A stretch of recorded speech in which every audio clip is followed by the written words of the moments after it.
A mountain man found a fat 18-year-old hanging from his roof. But what he did next shocked her, and the whole valley. Snow howls across the San Juan peaks. A lone cabin stands against the storm, its chimney smoking like a beacon of hope. Then he sees her, boots slipping, fingers clawing the roof beam, a calico dress whipping in the wind. She isn't trying to die. She's trying to live. He pulls her inside, saving her from the blizzard. But when the firelight hits her face, he finds something she's hiding, a crumpled wanted poster with her own name on it. The law is after her. The preacher who raised her calls her a thief. And now the man who saved her must decide, turn her in, or protect her from the world that already condemned her. In a land where faith freezes faster than water, can one act of mercy melt two broken hearts? Or will the truth buried beneath that snow destroy them both before spring comes? Drop a comment below and share which part of the world you're tuning in from today. If you enjoy stories like this, don't forget to subscribe for more. The wind howled through the San Juan Mountains like a hungry wolf, driving snow against Luca Red's cabin windows in harsh, icy sheets. He sat in his worn leather chair, trying to focus on mending a torn hunting vest when Zeus, his trusted hound, began barking wildly outside. The dog's desperate tone cut through the storm's rage, setting Luca's nerves on edge. "What's got into you, boy?" Luca muttered, setting aside his work. Zeus wasn't one to raise false alarms. Grabbing his heavy wool coat and an oil lantern from its hook by the door, Luca stepped out onto his snow-covered porch. The bitter cold bit at his face as he raised the light, scanning the darkness. Zeus stood at the corner of the cabin, nose pointed upward, barking with increasing urgency.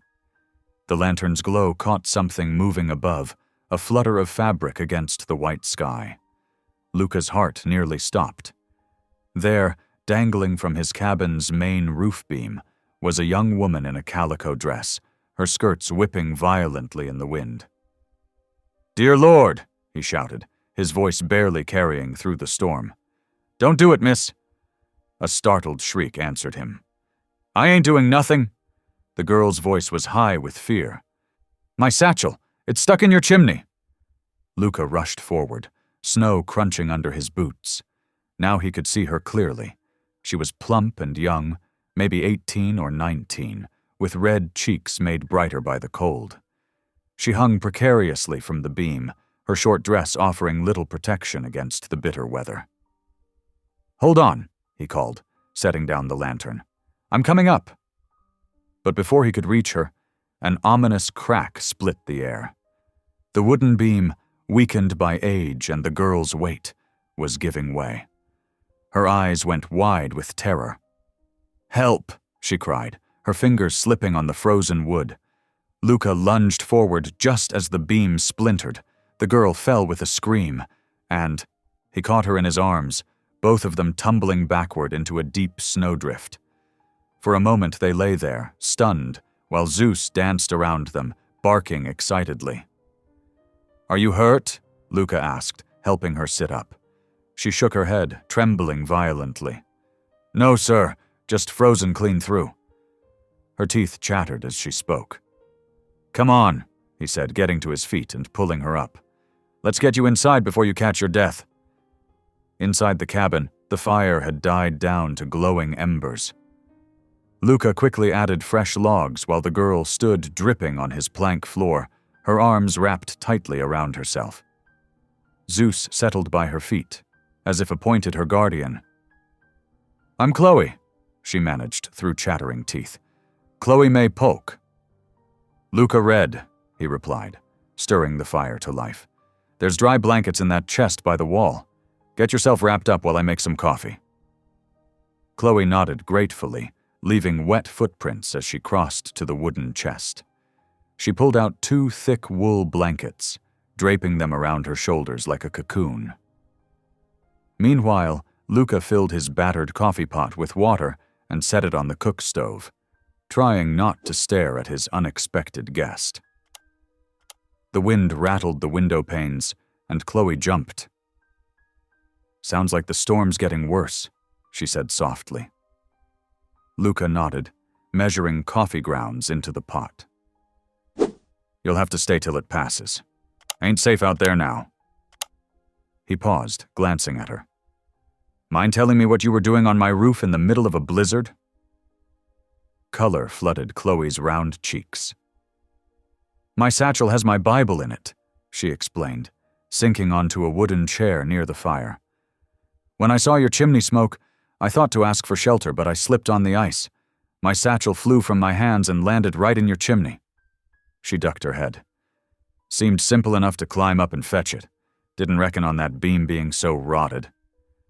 "Could have been killed," Luca said gruffly, pouring the now boiling coffee into 2 tin cups. "I know." She accepted the cup he offered, wrapping her fingers around its warmth. "Much obliged for the rescue, Mr. Red."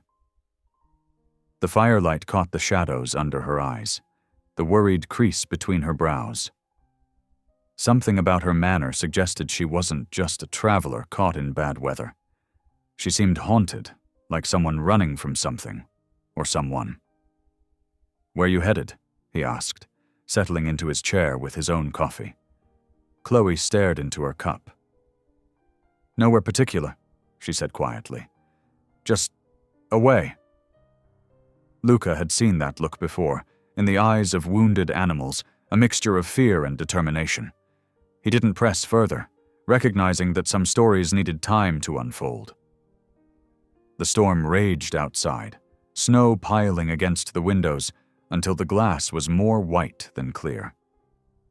Zeus had fallen asleep at Chloe's feet, his presence seeming to comfort her. As warmth returned to her limbs, she began to look around the cabin with interest. It was a simple space, one room with a sleeping loft above. Dried herbs hung from the rafters, and well-worn tools lined the walls. A Bible sat on a small table near Luca's chair, its leather cover cracked and faded, a fine layer of dust suggesting it hadn't been opened in some time. "You live here alone?" Chloe asked, then quickly added, "I'm sorry, that's forward of me." "No offense taken," Luca replied. "And yes, just me and Zeus these past 5 years." He didn't elaborate on what had happened before those 5 years, and Chloe didn't ask. The fire crackled, sending sparks up the chimney. Somewhere in the dark above, her satchel waited, but neither of them mentioned it. For now they were just 2 souls waiting out the storm, finding unexpected sanctuary in each other's company. Chloe pulled the blankets tighter around her shoulders, her eyelids growing heavy. The warmth, the coffee, and the terror of her near fall were catching up with her. Luca watched as she fought to stay awake, her head nodding forward only to jerk up again. "There's a bedroll up in the loft," he said. "You should get some rest." She shook her head. "I couldn't take your bed, Mr. Red." "Ain't my bed, it's spare. I sleep down here by the fire." He stood, stretching his tall frame. "Come on, I'll show you where it is." Chloe hesitated, then nodded, gathering the blankets around her as she followed him to the ladder. Luca climbed up first, lighting a small oil lamp in the loft. The space was clean and dry, with a bedroll laid out on a pile of fresh straw. "It ain't much," he said, "but it's warm enough." "It's perfect," Chloe said softly. "Thank you." Luca descended the ladder, leaving the lamp with her. "Sleep well, Miss Polk." Back in his chair, Luca listened to her settling in above, Zeus's tail thumping quietly against the floor. The storm continued its assault on the cabin, but inside, a strange peace had settled, the kind that comes with offering shelter to a stranger in need. He thought about the fear he'd seen in her eyes, the way she'd avoided talking about where she'd come from. Something had driven this young woman out into a blizzard, something strong enough to make her risk climbing onto a stranger's roof. As he added another log to the fire, Luca wondered what tomorrow would bring, and what stories the morning light might reveal. Zeus raised his head suddenly, ears perking up at a particularly strong gust of wind. The old hound looked at Luca with knowing eyes, as if to say they'd done right by taking in this unexpected visitor. Luca reached down to scratch behind the dog's ears. "Reckon you're right, boy," he murmured. "Reckon you're right." The fire settled into a steady glow, and the storm wrapped the cabin in its white embrace, while above, Chloe May Polk finally found the rest she so desperately needed. Tomorrow would bring its own challenges, but for now, they were safe from the wind and cold, two strangers brought together by chance and a wayward satchel, waiting for the dawn. As the night deepened, the howling wind buffeted the cabin's sturdy walls. Chloe sat close to the fire, the borrowed wool blanket wrapped tightly around her shoulders. Her calico dress hung near the cook stove, steam rising from the damp fabric. The scent of venison stew filled the small space, making her stomach growl quietly. Luca moved about the cabin with careful efficiency, stirring the stew and adding another log to the fire. His movements were precise, like a man used to measuring each action. Zeus, his faithful hound, watched them both with gentle brown eyes from his spot near the hearth. "Reckon you might be hungry," Luca said, ladling stew into a wooden bowl. He handed it to her, along with a spoon worn smooth by years of use. "Thank you kindly." Chloe accepted the bowl, her hands trembling slightly. The first spoonful brought tears to her eyes. She couldn't remember the last time she'd eaten a proper meal. Luca settled into his chair, his own bowl balanced on his knee. He didn't press her to speak, but his silence held a patient quality that made Chloe want to fill it. "I suppose you're wondering what brought me here," she said softly, stirring her stew. He nodded once, his eyes on his food. "If you've a mind to tell it." Chloe took a deep breath. "I hitched a ride with some freighters heading toward Durango. They were kind enough to let me ride in their wagon, but when the storm came up..." She paused, swallowing hard. "They needed to make camp, but I saw your chimney smoke in the distance. Thought I might find shelter here." "Dangerous country to travel alone," Luca observed, his voice carefully neutral. "Wasn't much choice in the matter." Chloe's spoon clinked against the bowl's bottom. "My father, Reverend Thomas Polk, he cast me out 3 days ago." Luca's head lifted slightly at the mention of her father's profession, but his expression remained unchanged. "Said I was too worldly," Chloe continued, her voice growing smaller. "Too fat for a preacher's daughter. Said my presence was a testament to my lack of self-discipline and spiritual conviction." The words still stung, fresh as new-cut wounds. "He gave me an hour to pack my things and leave the parish house." "Your mother?" Luca asked quietly. "Passed when I was small. It's been just father and me these past 15 years. Chloe set her empty bowl aside. "He wasn't always so harsh. Used to laugh more before. But something changed in him after Mama died. His sermons got harder, all fire and judgment. Nothing I did seemed good enough anymore." Zeus rose from his spot by the fire and padded over to Chloe, laying his head on her knee. She scratched behind his ears, grateful for the simple comfort. "I thought I'd try Durango," she went on. "Heard they need teachers for the mining family's children. I've got some schooling, and I've always loved working with little ones." Luca stood to take their empty bowls, moving to the wash basin. The soft clinking of dishes filled the silence before he spoke. "Your father was wrong to treat you so." The simple statement, delivered without dramatic flourish, brought fresh tears to Chloe's eyes. She wiped them away quickly with the corner of the blanket. "The storm's set in proper now," Luca said, changing the subject with gentle discretion. "You'll have to stay till it passes. I'll take the floor tonight. The cot's yours." "Oh, I couldn't put you out of your bed," Chloe protested. "Ain't putting me out. Sleep better down here anyway, near the fire." His tone brooked no argument as he began laying out his bedroll on the plank floor. Chloe watched him work, noting how he kept his eyes averted from her. Though his actions spoke of nothing but consideration, there was a story in his careful distance, in the Bible gathering dust on the table. But she knew better than to ask. Some hurts needed time before they could be spoken aloud. The wind moaned through the eaves, and snow ticked against the window panes like tiny fingers seeking entry.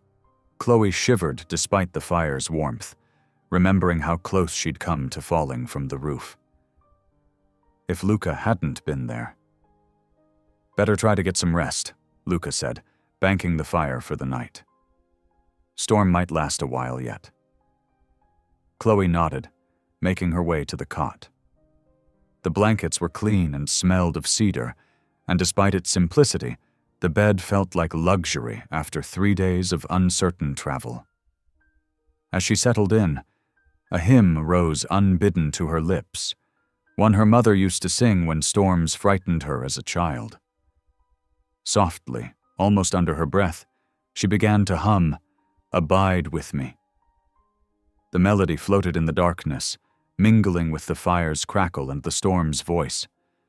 From his place on the floor, Luca lay still, listening. It had been 5 years since he'd heard hymns sung in his cabin, 5 years since he'd offered up any prayer of his own.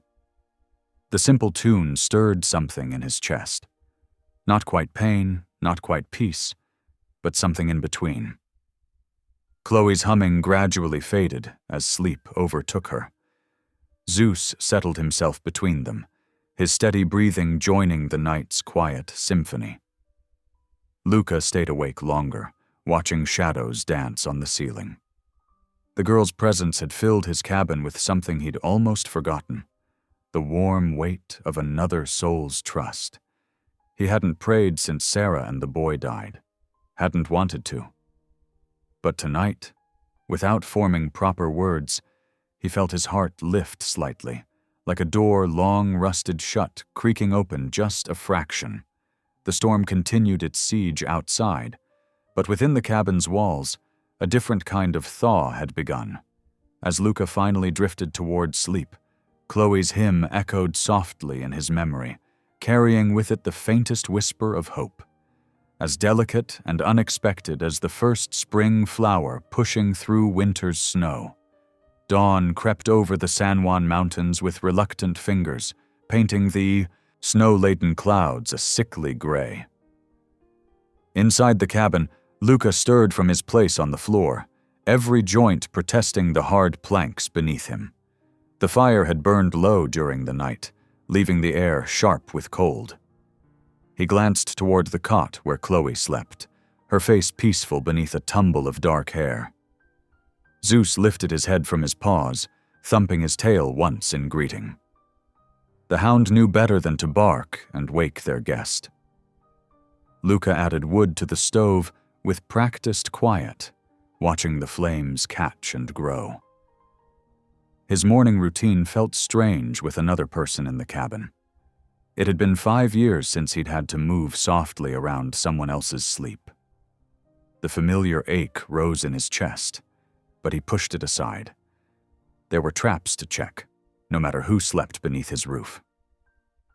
As he reached for his heavy coat, his eyes fell on Chloe's battered satchel, perched on the corner of the table where she'd left it. Something had worked loose during the night, a folded sheet of paper peeking from beneath the flap. Luca meant only to tuck it back in, but as he lifted the paper, it unfurled in his hands. The bold black letters at the top stopped his breath cold. "Wanted by order of the United States Marshal." Below the harsh words, a rough sketch captured Chloe's gentle features with surprising accuracy. the round cheeks, the wide eyes that crinkled when she smiled. But it was her name that made his hands tighten on the paper. Chloe May Polk, 18 years of age. The charges followed in stark print. Wanted for theft and deceit, accused of stealing church funds in excess of $100. Luca sank into his chair, the wanted poster heavy in his hands. The girl sleeping peacefully across the room. A thief? The same girl who had hummed hymns in the darkness and spoke so tenderly of teaching children? A floorboard creaked. Luca looked up to find Chloe watching him, her face drained of color. She clutched the wool blanket around her shoulders like armor. "I can explain," she whispered, her voice trembling. Luca carefully refolded the poster and laid it on the table between them. When he spoke, his voice was quiet, but firm. "Reckon you'd better." Chloe sank onto the edge of the cot, her eyes fixed on her hands twisting in her lap. "It's true that I took the money," she began, "but not for myself. Never for myself." Luca waited, silent. Outside, the wind moaned around the cabin's corners.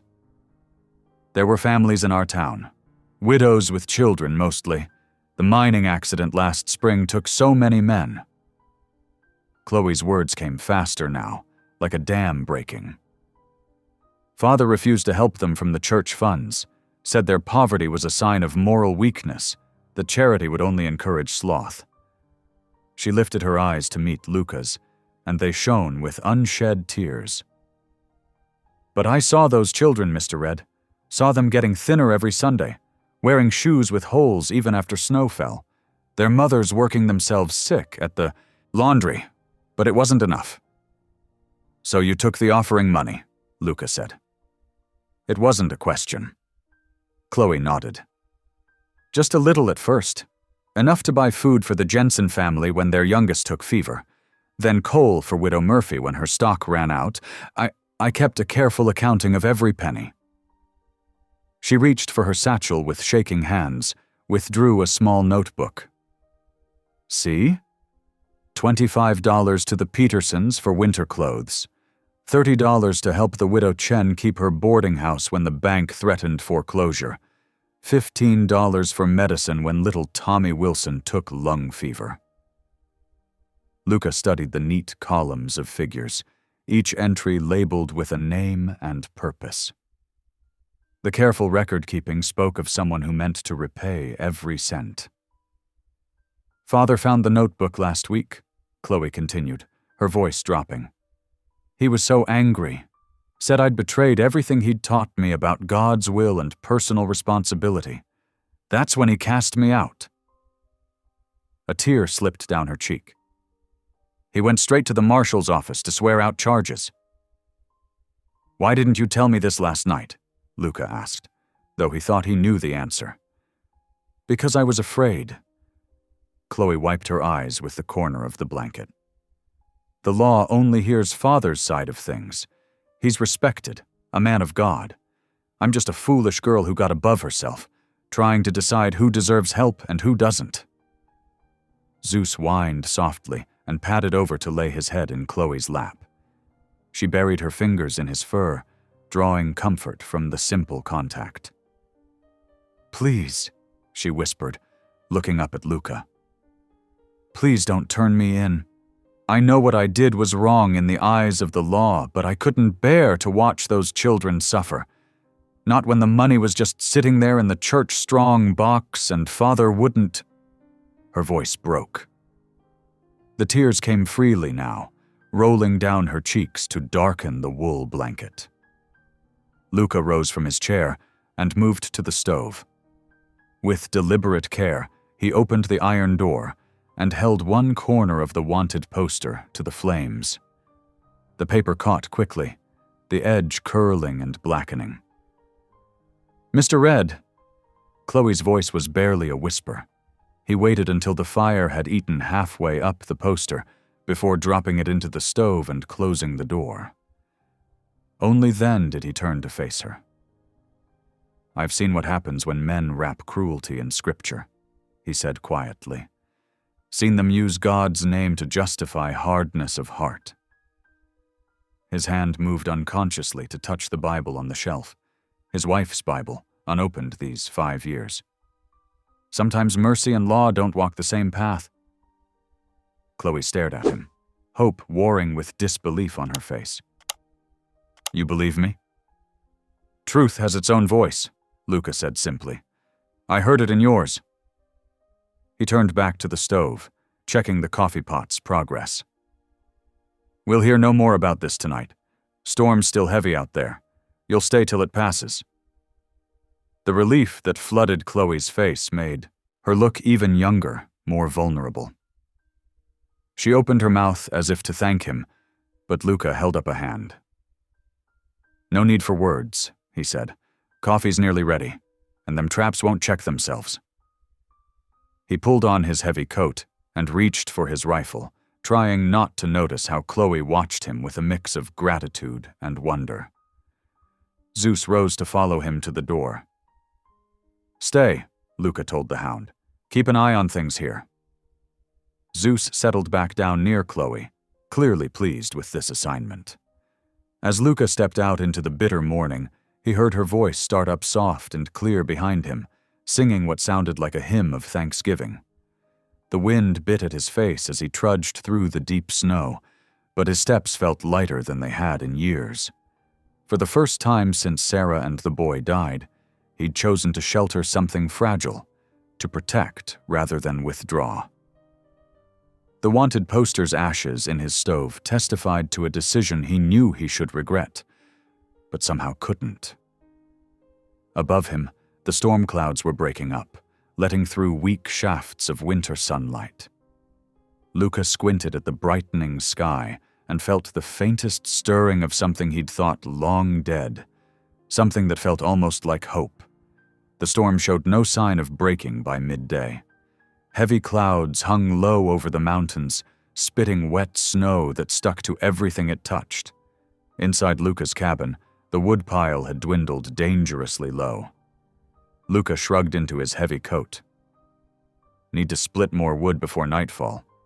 He glanced at Chloe, who sat wrapped in the wool blanket by the fire. You'll stay warm enough in here. I could help, Chloe offered, standing quickly. I'm stronger than I look. Luca hesitated, studying her determined expression. Splitting wood ain't ladies' work. Neither is dangling from roof beams, she said with a small smile.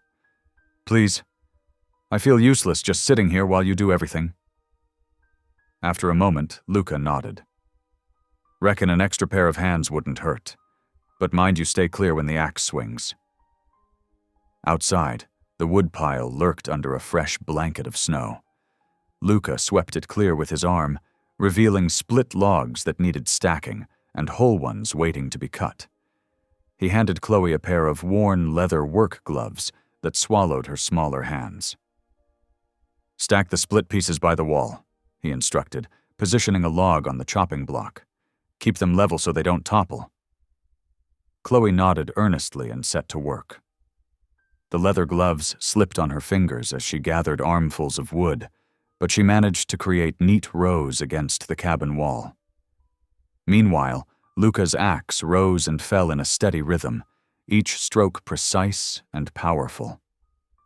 After watching him split several logs, Chloe spoke up. Could I try, just once? Luca paused mid-swing, considering. Axe is heavy, and dangerous if you don't know how to handle it. You could show me, she said. I'll be careful, I promise. Something in her eager expression reminded him of his son begging to help with chores. The memory squeezed his heart, but not as painfully as usual. All right, he said finally, but we do this proper. He showed her how to stand, how to grip the axe handle, how to let the weight of the blade do most of the work. Chloe listened intently, her face screwed up in concentration. Now, keep your feet well back, Luca instructed, stepping away. And remember, The axe came down with more enthusiasm than accuracy. It glanced off the side of the log and nearly caught her boot, making them both jump. Zeus barked in alarm from his watchful position by the door. For a moment they stared at the axe blade buried in the snow. Then Chloe's shoulders began to shake. At first Luca thought she was crying, but when she turned to face him, her eyes sparkled with laughter. "Well," she managed between giggles, "I reckon that's not quite how it's done." The corner of Luca's mouth twitched. Then, to his own surprise, he found himself chuckling, a rusty sound he barely recognized as his own. "Reckon not," he agreed. Their shared laughter drifted up into the falling snow, as natural as breath. Luca couldn't remember the last time he'd laughed with another person. The sound felt foreign in his throat, but not unwelcome. "Perhaps I'd better stick to stacking," Chloe said, still smiling as she retrieved the axe. "Might be safer for all concerned," Luca agreed, taking it back, "including them boots of yours." They worked together quietly after that, finding a rhythm between his splitting and her stacking. The physical labor brought color to Chloe's cheeks, and a brightness to her eyes that made her look more alive than the scared girl he'd pulled from his roof the night before. When the woodpile was properly stocked, they retreated to the warmth of the cabin. Luca put coffee on to boil, while Chloe hung their snow-dampened coats by the stove. As she turned from the stove, something caught her eye. On a high shelf, partly hidden behind Luca's Bible, sat a small wooden frame. Chloe stepped closer, squinting at the image within. It was a daguerreotype, its silver surface catching the firelight. A woman with dark hair smiled out of the frame, her arm around a small boy of perhaps 4 or 5 years.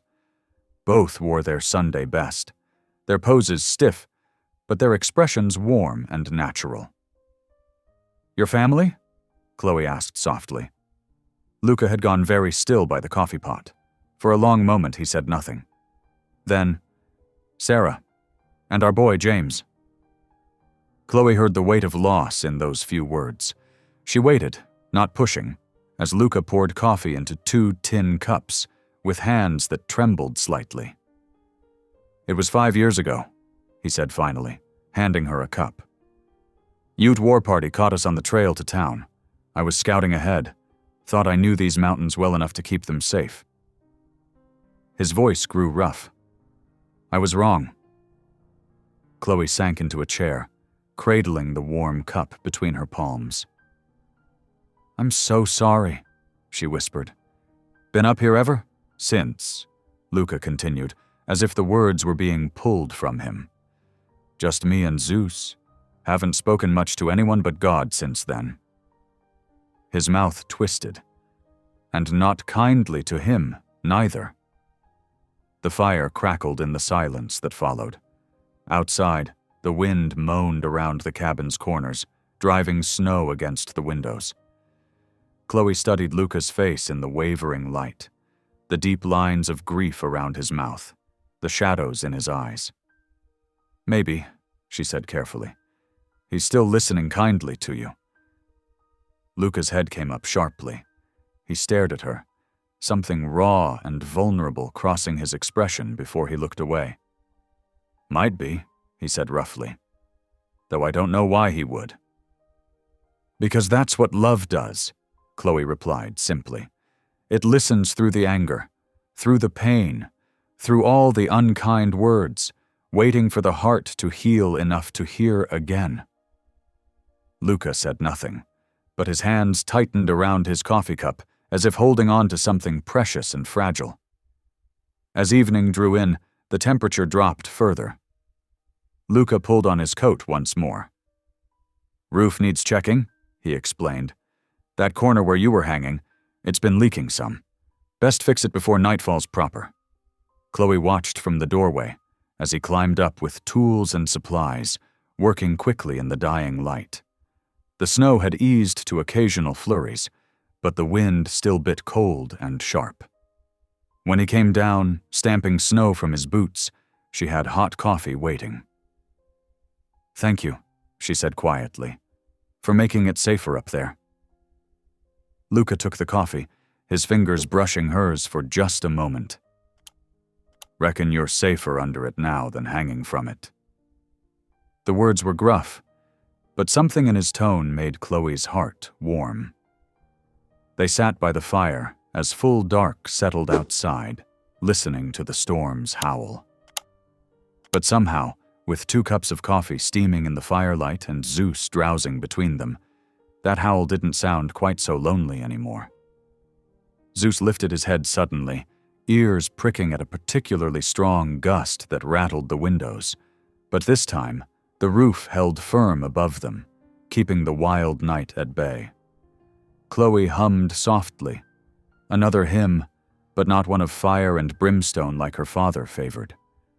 This was gentler, speaking of shelter from the storm. Luca closed his eyes, letting the tune wash over him. The daguerreotype caught the firelight from its shelf, Sarah and James smiling down at the scene below. For the first time in 5 years, their frozen faces didn't pierce him with quite so sharp a pain. Instead, they seemed to approve of the warmth gathering in this long, cold cabin, as if saying, yes, this is how a home should feel. The days stretched like taffy in the snow-wrapped cabin. Morning light crept pale through frosted window panes, and evening came early, painting the walls with amber from the crackling fire. Time seemed to move differently here, measured not in hours but in shared moments, in the small domestic rhythms that began to fill their confined space. On the 3rd morning, Luca found Chloe studying his wood stove with determined concentration. Her brow furrowed as she adjusted the damper, trying to maintain a steady heat. "Mind showing me how to work this properly?" she asked, not turning around. "If I'm to stay here until the storm breaks, I ought to make myself useful." Luca stepped closer, his movements careful and precise. "First rule of cooking up here. Fire's got to be just right. Too hot, and everything burns. Too cool, and you'll be eating raw biscuits." He demonstrated how to bank the coals, how to read the heat by holding a palm above the stovetop. Chloe watched intently, her round face serious with concentration. When she successfully managed a pot of beans without scorching them, her triumphant smile lit up the cabin. "There's hope for you yet," Luca said, the corner of his mouth twitching upward. "Pa always said I was hopeless in the kitchen," she admitted, stirring the beans. "But maybe I just needed a better teacher." The words hung between them, heavy with meaning. Luca busied himself with checking the wood supply, giving them both a moment to steady themselves. Later that same day, Luca brought out his rifle. Chloe's eyes widened at the sight. "Time you learned to handle this," he said firmly. "Woman alone needs to know how to protect herself." "I've never—" she started, then squared her shoulders. "All right. Show me." He taught her with the same patient attention he'd shown with the stove. How to check if it was loaded, how to hold it properly against her shoulder, how to sight along the barrel. "Remember," he said, "it's not just about hitting what you're aiming at. It's about knowing when not to shoot at all. Gun's a responsibility, not a toy." Chloe nodded solemnly. "Like power of any kind, I reckon. Has to be used wisely." Luca glanced at her sharply, surprised by the insight. She continued to surprise him that way, showing depths beneath her girlish exterior. The evening found them by the fire, Chloe with needle and thread in hand, mending a tear in one of Luca's shirts. Her fingers moved steadily, each stitch neat and even, while she hummed a gentle hymn. The familiar melody filled the cabin like warm honey. "You've got a gift for that," Luca observed, watching her work. "Mending?" She smiled without looking up. "Had plenty of practice, 7 brothers and sisters, all younger. Ma died when I was 12, so the sewing fell to me," Must have been hard. It was, sometimes. Pa threw himself into preaching after we lost her. Seemed like every sermon got longer, every sin got bigger. Her needle paused. Especially mine, being the eldest girl. Nothing I did was ever quite good enough. Luca thought of the wanted poster, now ashes in his stove. That why you took the money? To prove something? No. She shook her head firmly. Those widows needed help. Their children were hungry. Pa said they should pray harder, that their suffering was God's will. But I couldn't believe that. Not when we had means to help right there in the collection box. She fell silent, continuing her mending. Luca watched the firelight play across her face, seeing not a thief but a young woman trying to do right in a world that often made that difficult. The next day, while snow still swirled outside, Luca found himself sharing stories of his own. He told her about his army years, about the hardships of war and the comfort of camaraderie. He spoke of long marches through hostile territory, of nights spent watching the stars wheel overhead while thinking of home. Sounds lonely, Chloe observed, kneading dough for biscuits on his small table. Was, sometimes, but you learn to carry on, same as I did after. He stopped, the words catching in his throat. Chloe didn't press. She simply continued working the dough, her movements gentle and sure. When the biscuits came out of the oven, golden brown and steaming, Luca took a bite and closed his eyes. Haven't had bread this soft since Sarah passed, he said quietly. Then, catching himself, he added gruffly, though she might have given you some competition. Chloe's laugh was warm and free of offense. I'd have liked to learn from her, I think. She'd have liked you, Luca said, surprising himself with the truth of it. That evening, after the dishes were cleaned and the fire banked, Luca brought out an old harmonica from a drawer. Its brass surface was dulled with age, but still caught the firelight. You know, softly and tenderly? He asked, almost shyly. Chloe's eyes brightened. It's one of my favorites. He lifted the instrument to his lips, and the first notes floated out, sweet and clear. Chloe joined in with her voice, soft at first, then gaining confidence. The harmony they created filled the cabin with something that felt like prayer. Halfway through the second verse, Luca's playing faltered. The melody had awakened something in him. Memories of Sarah singing this very hymn while rocking James to sleep, of peaceful evenings before the world turned harsh and empty. A warm hand touched his arm. Chloe had moved closer, her eyes full of understanding. We can stop if you'd like. Luca shook his head, blinking hard. No, been too long since these walls heard music. They finished the hymn together, her voice supporting his uncertain playing, until the last note faded into the comfortable silence. Outside, through the window, a crow landed on the snow-covered fence post, black wings folding as it surveyed the quieting world. Storm's breaking, Luca observed, his voice rough with more than just disuse. Chloe nodded, but neither of them moved from their places by the fire.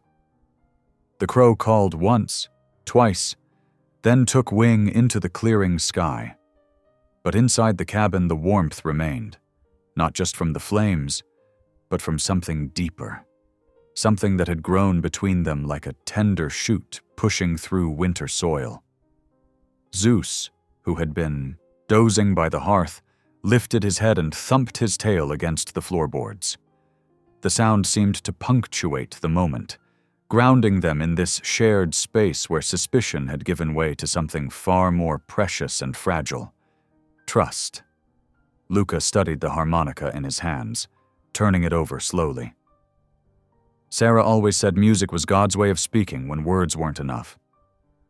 She sounds like a wise woman, Chloe said softly. She was. He placed the harmonica carefully on the table between them. Took me 5 years to play it again. Didn't think I ever would.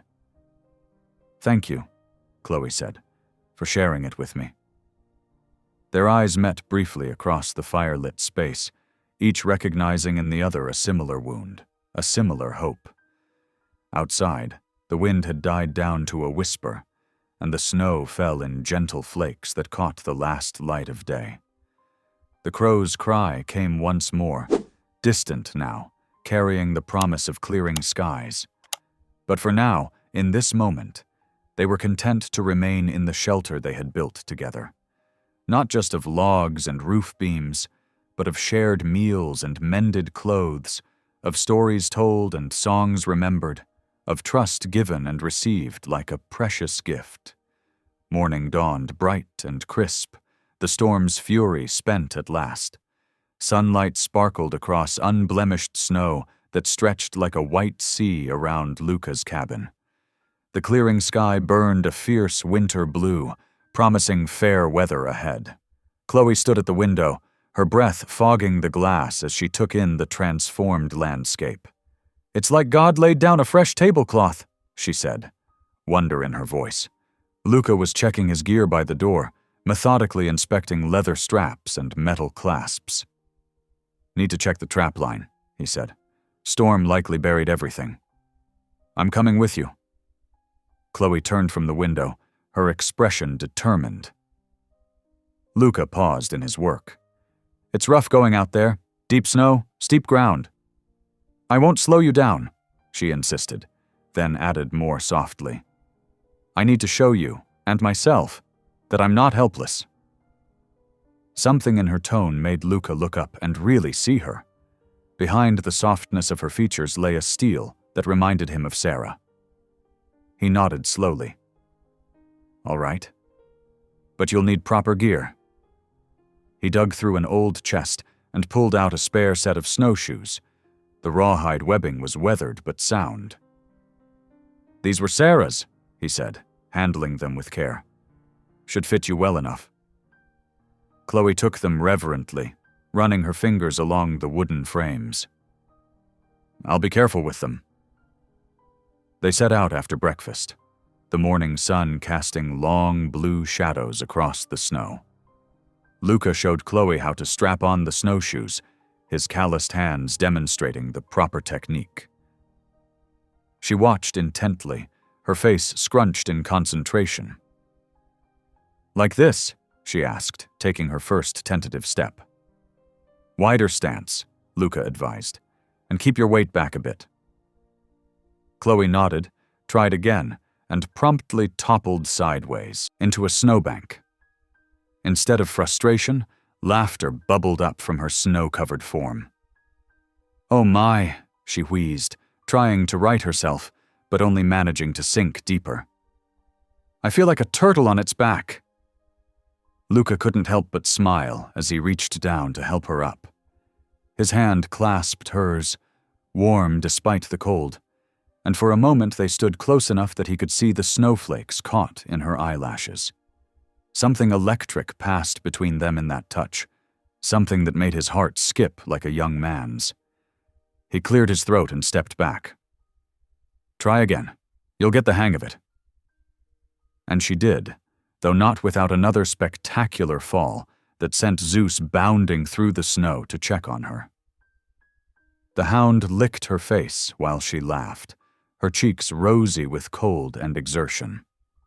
They made their way along the trap line, Luca showing her how to spot the markers he'd left on trees. The snow had indeed buried most of his traps, requiring careful digging to reset them. Chloe helped as best she could, asking questions about the work that showed genuine interest. "How do you remember where they all are?" she asked, watching him reset a spring mechanism. "Same way you remember Bible verses," he replied. "Practice and repetition. Creek bend here, lightning struck pine there. Land talks to you if you learn to listen." Near midday, they reached the creek, now mostly frozen except for a swift, dark channel in the middle. Luca was checking a trap when he noticed something that made him straighten up slowly. "Come here," he said quietly. "But mind your step." Chloe picked her way carefully to his side. There in the snow were clear tracks, large, distinct paw prints that could only belong to a wolf. "Are they fresh?" she whispered. Luca nodded. "From this morning. Big fellow by the size." He studied the surrounding area. "Hunting alone, looks like. Probably pushed down from the high country by the storm." Chloe hugged herself, though whether from cold or unease wasn't clear. "Will it come near the cabin?" "Might. We'll need to bring Zeus in at night for a while." He touched her elbow gently. "Don't worry. Wolves generally avoid people unless they're desperate." They turned back as the sun began its early winter descent, the temperature dropping noticeably. Chloe's earlier enthusiasm had been tempered by fatigue, but she pressed on without complaint. Luca found himself watching her with growing admiration. She wasn't built for this life, but she faced its challenges with grace and good humor. The trek home was quiet, broken only by the crunch of snowshoes and their labored breathing. The exercise had brought color to both their faces, and despite the chill, there was a warm glow of accomplishment about them. As they approached the cabin, the last rays of sun painting the snow in shades of rose and gold, Chloe finally broke the comfortable silence. "Thank you," she said, "for letting me come along, for teaching me." Luca nodded, understanding what she wasn't saying. "Thank you for treating me like I'm capable, for seeing me as more than just a burden." They stamped the snow from their boots on the porch, and Chloe went inside to stoke the fire, while Luca stored their gear. By the time he entered, she had coffee brewing, and was warming up the remains of yesterday's stew. They ate in companionable quiet, letting the warmth seep back into their bones. After the dishes were cleared, Chloe settled into what had become her usual spot by the fire, wrapping a blanket around her shoulders. "Can I ask you something?" she said suddenly, her voice soft but clear. "Reckon so. What will you do when spring comes?" The question hung in the air between them. Luca took his time answering, studying the flames as if they held some secret wisdom. "Been thinking about heading north," he said finally. "Beaver's getting scarce in these parts, unless—" He paused, then added with careful casualness, "unless someone gives me a reason to stay." He didn't look at her directly, but he heard her sharp intake of breath, saw the flush that crept up her cheeks from the corner of his eye. The moment stretched, full of unspoken possibilities. Before either could break the delicate silence, Zeus lifted his head and growled low in his throat. Luca moved to the window, scanning the darkening valley below. There, against the purple dusk, thin columns of smoke rose from at least 3 different points. "Travelers?" Chloe asked, coming to stand beside him. Maybe. But Luca's jaw was tight. Travelers usually stuck to the main valley trails, not the rough country where he'd made his home. And 3 fires meant numbers, perhaps a posse or... He kept his concerns to himself, not wanting to worry her unnecessarily. But as night fell in earnest, he took extra care checking the door's heavy bar and made sure his rifle was close at hand. Zeus settled on his rug by the fire, but his ears remained pricked, alert to sounds in the darkness beyond the cabin's walls. Chloe had returned to her seat, her hands busy with mending, but Luca noticed she glanced more frequently at the windows, as if trying to pierce the black glass with her gaze. The evening passed quietly enough, filled with small domestic sounds, the crack of the fire, the soft scratch of Chloe's needle, the contented sighs of the dog. But underneath it all ran a current of tension, like the first tremors before a landslide. Luca knew the peaceful isolation they'd enjoyed couldn't last forever. The world beyond their snowbound shelter was stirring, reaching toward them with fingers of smoke in the valley below. Whatever was coming, he found himself less concerned for his own safety than for the young woman who had somehow worked her way past his carefully built defenses. He watched her preparing for bed, humming softly as she braided her hair for the night. The sight stirred something protective in his chest, something he'd thought long dead. The feeling both comforted and unsettled him, like a forgotten song suddenly remembered. The pale winter dawn crept over the mountains, painting the snow-covered peaks in shades of rose and gold. Luca had risen before first light, his instincts warning him to check the valley below. He trudged through knee-deep snow to reach the ridge overlooking his property, Zeus padding silently beside him. From his vantage point, Luca pulled out his brass spyglass, a remnant from his army days. The metal was cold against his eye as he scanned the winding canyon trail. His breath caught. 3 riders were making their slow but determined way up the path, their horses picking carefully through the deep snow. The lead rider sat straight-backed in his saddle, wearing a black coat that marked him clearly against the white landscape. Behind him rode 2 others. One wore a badge that caught the morning light, while the third had the comfortable seat of an experienced horseman. Luca collapsed the spyglass with practiced efficiency.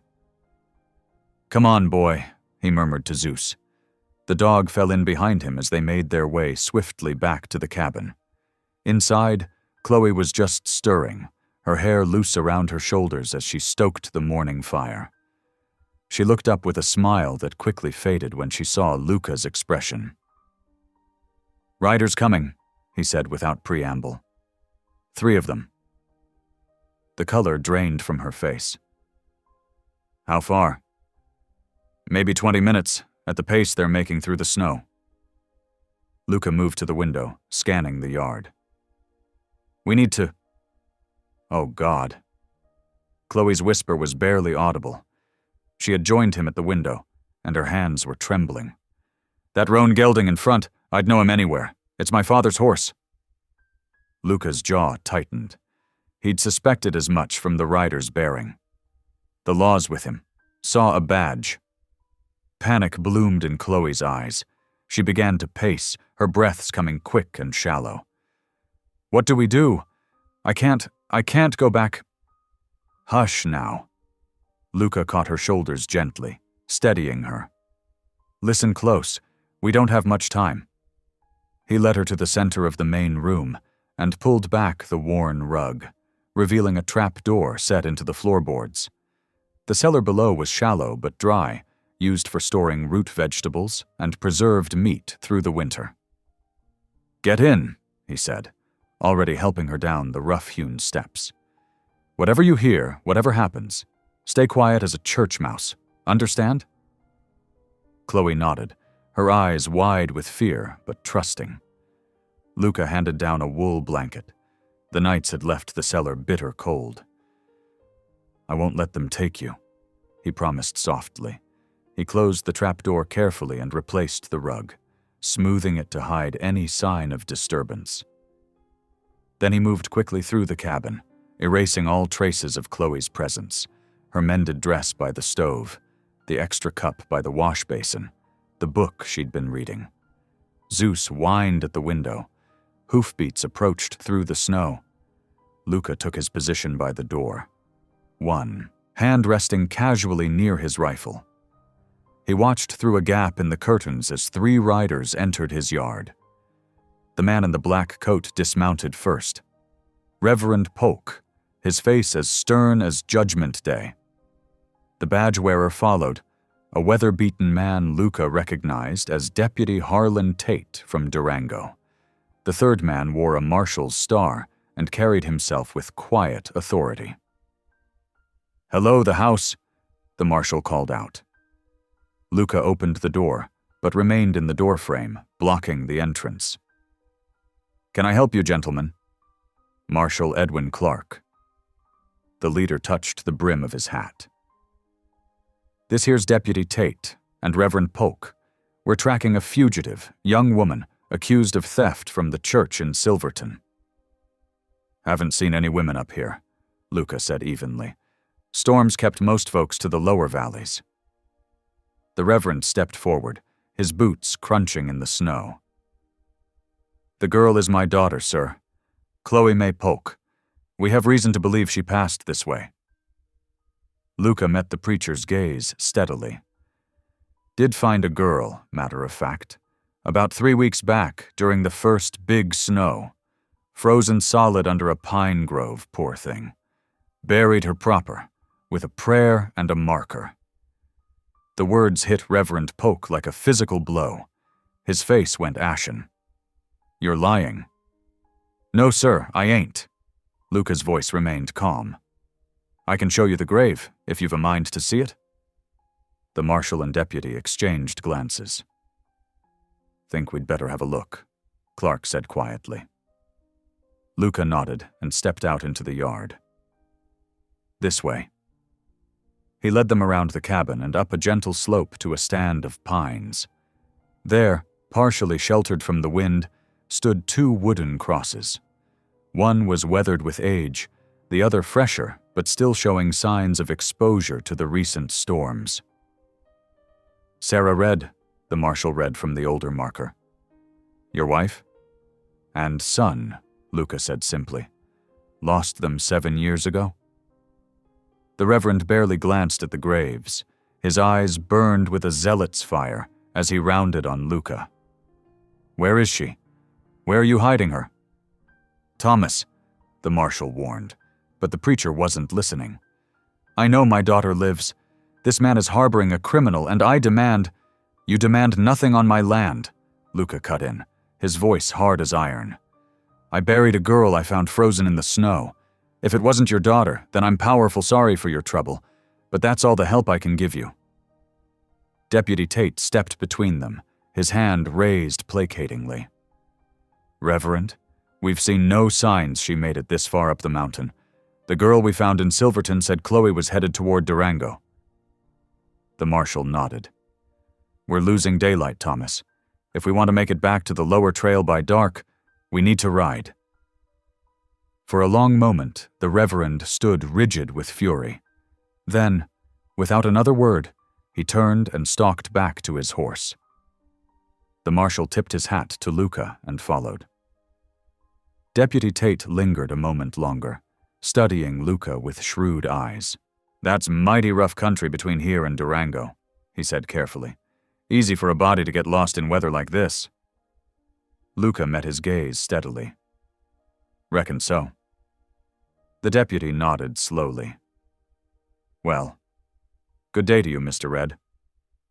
Luca watched them mount up and ride out, the Reverend's straight back rigid with anger.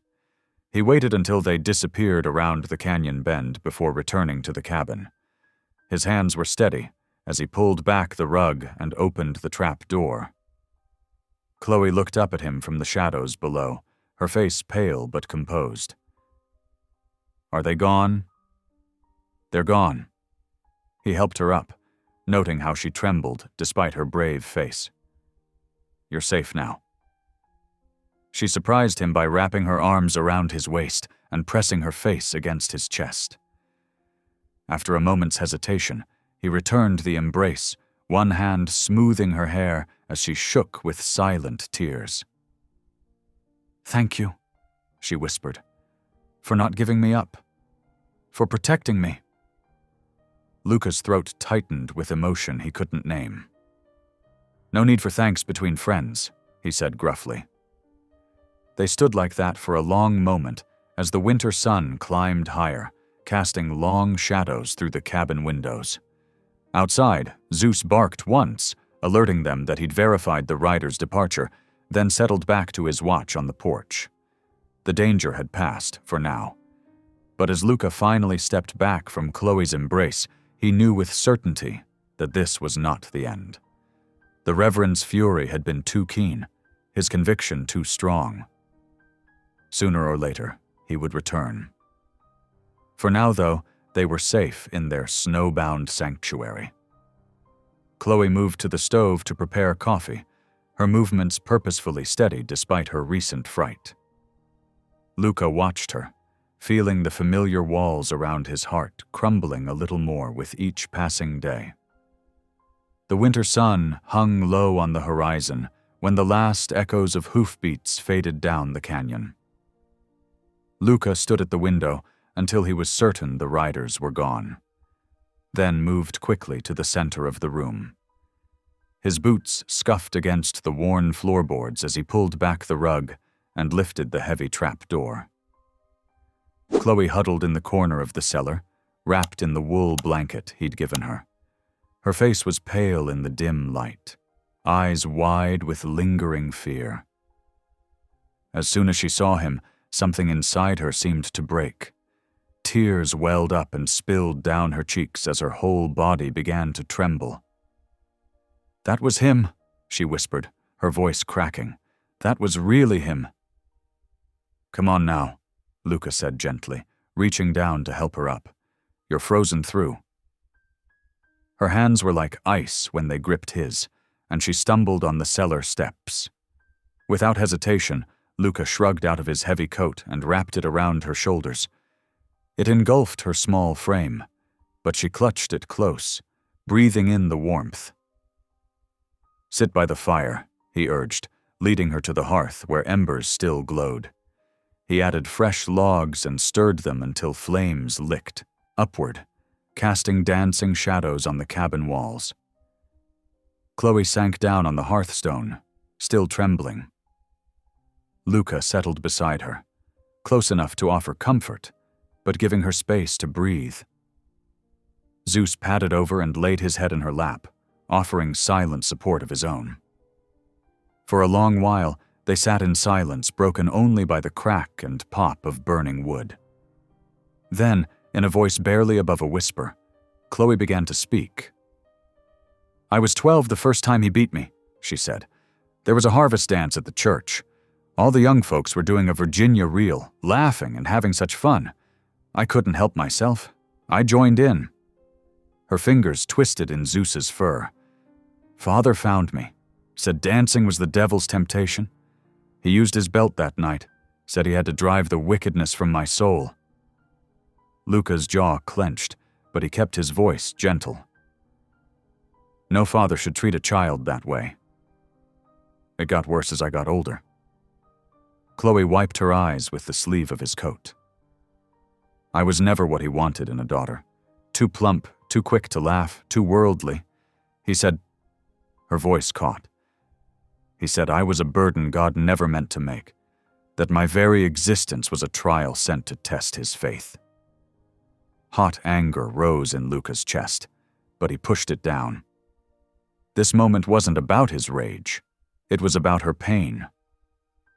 "When Widow Jensen's children were starving last winter, I begged him to help them from the church funds. He refused, said their mother's poverty was God's punishment for her sins." Chloe's hands clenched into fists.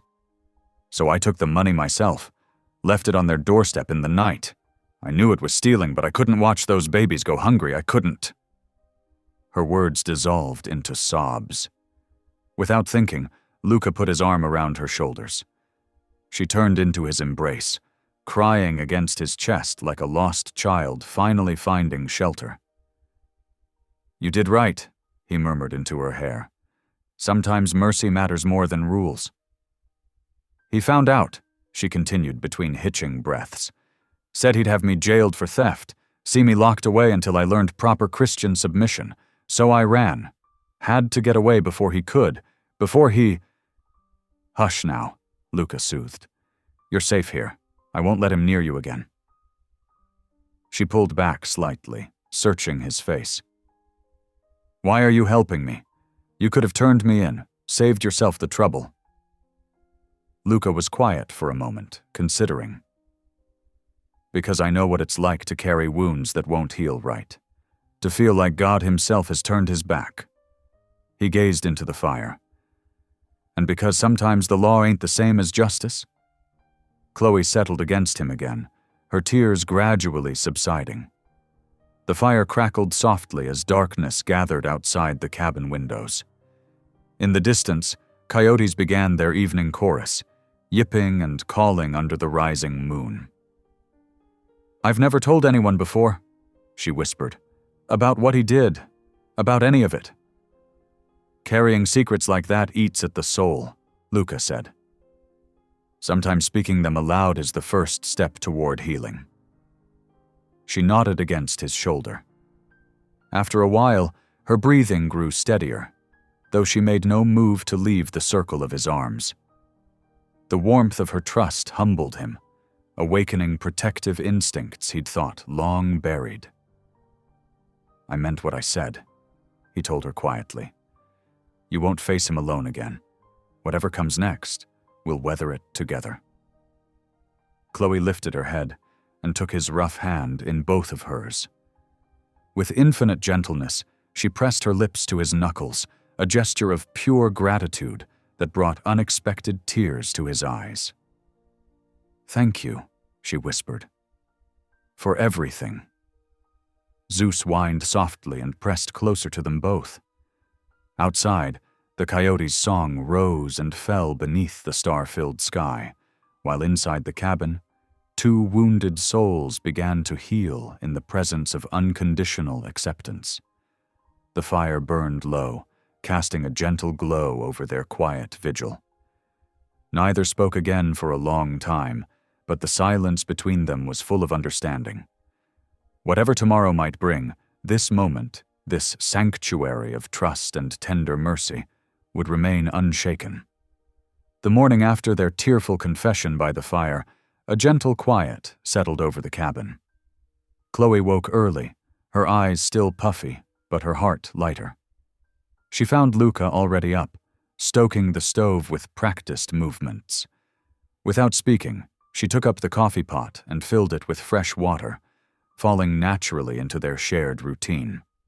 The windows were frosted with delicate patterns, but beyond them, the sky showed patches of clear blue between the clouds. Winter's iron grip was beginning to loosen, though neither of them spoke of what that might mean. Reckon we could use more kindling, Luca said after breakfast, pulling on his coat. Won't be gone long. Chloe nodded, already reaching for the broom to sweep the floor. These simple tasks had become a comfort to them both, a way to maintain order when so much remained uncertain. While Luca was out, she noticed his old leather ledger on the shelf. She'd seen him writing in it sometimes, marking down his trap lines and supply needs. Curious, she opened it carefully. Most pages were filled with neat columns of numbers, but in the back were several blank sheets. When Luca returned with an armload of wood, he found her sitting at the table, carefully copying Bible verses onto the empty pages. Her handwriting was precise, each letter formed with careful attention. "Hope you don't mind," she said, looking up. "I like to practice my penmanship when I can." Luca set down the wood and came closer, studying her neat script. "You write real fine," he said. "Better than most." A blush colored her cheeks. "I always loved learning. Used to dream of being a teacher someday." Her smile faltered. "But Father said that wasn't God's plan for me. Said my only calling was to be a warning to others about the wages of sin." Luca's face darkened at the mention of her father, but he kept his voice gentle. "What kind of teaching did you want to do?" "Oh, everything." Her eyes lit up. "Reading and writing, of course, but also poetry and music, history and geography, all the wonderful places in God's creation." She traced her finger along the words she'd written. "I wanted to help children see the beauty in learning, not just the duty of it."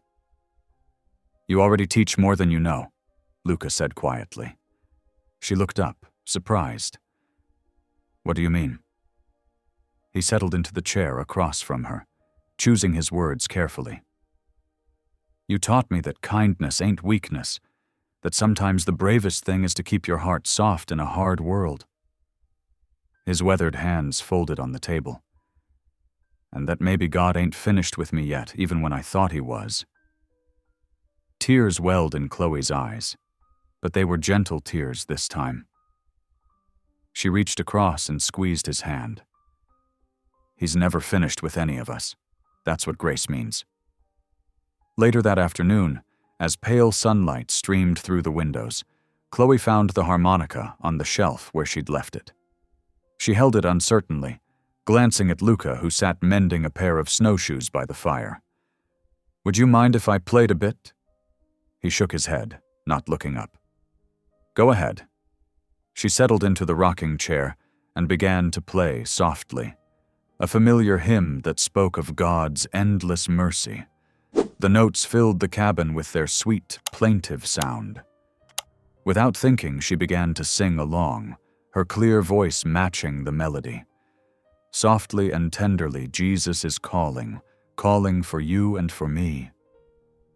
To her surprise, a deep baritone voice joined hers on the second verse. She looked up to find Luca singing, his eyes closed, hands still on his work. Why should we tarry when Jesus is pleading, pleading for you and for me? Their voices blended in the chorus, his rough edges smoothing her gentler tones.